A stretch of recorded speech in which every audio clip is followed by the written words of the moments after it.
बहिरेश्वर कोगे बंधाऱ्यावरून जाणाऱ्या येणाऱ्यांना आणि भोगावती नदी काठाजवळील शेतकऱ्यांना आज नदीच्या पाण्यावर जीव वाचवण्यासाठी धडपडताना मासे दिसून आले. बहिरेश्वर कोगे परिसरातील लोकांना याची माहिती मिळताच त्यांनी मासे पकडण्यासाठी नदीकाठावर गर्दी केली. लहान माशांबरोबरच 5 ते 10 किलो वजनाचे मासे तडफडत पाण्याच्या पृष्ठभागावर मोठ्या प्रमाणात तरंगत होते.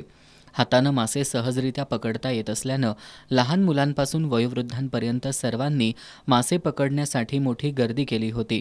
काहींनी तर प्लास्टिकच्या गोण्या भरून मासे पकडले. मळीयुक्त पाणी नदीत मिसळल्यामुळे मासे तडफडत असावेत असा संशय व्यक्त होत असून असे प्रकार वारंवार घडत असल्यामुळे प्रदूषण नियंत्रण मंडळ गप्प का असा सवाल उपस्थित होतोय. दूषित पाण्यामुळे अनेक हानिकारक होतात. मासा आल्यात बरोबर आहे, गावामध्ये लोकांची गर्दी वाढली, सगळं वाढले बरोबर आहे, पण त्याचं बाकीचं हे होणार ना, शारीरिक त्रास होणार त्या लोकांना त्यामुळं. पण पाणी आलं कुठलं हा पण मुद्दा महत्त्वाचा आहे. ते मळीचं पाणी आलं कुठलं हे पण शासनाने लक्ष दिलं पाहिजे. आज संक्रांती सणाला तिळगुळ वाटलं जातं आणि दुसऱ्या दिवशी किंक्रातीला मांसाहारावर ताव मारला जातो.